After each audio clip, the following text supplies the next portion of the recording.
საქართველოს პრემიერ-მინისტრმა საქართველოში აკრედიტებული დიპლომატიური კორპუსის წარმომადგენლებს უმასპინძლა საახალწლო მიღებას საქართველოს მთავრობის წევრებიც ესწრებოდნენ. ივანიშვილმა ბოლო დროს ქვეყანაში განვითარებულ მოვლენებზეც ისაუბრა, ხოლო სტუმრებს მხარდაჭერისთვის მადლობა გადაუხადა.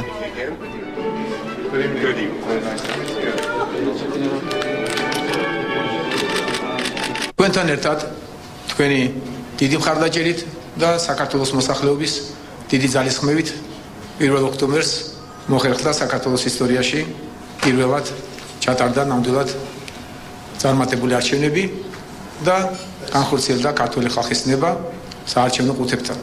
მე კიდევ ერთხელ დიდი მადლობა მინდა გადაგიხადოთ ყველას იმ პროცესებისადმი, რომელიც ვითარდებოდა საქართველოში ბოლო წლებში და თქვენი მხარდაჭერა ამაში აუცილებლად იგრძნობოდა.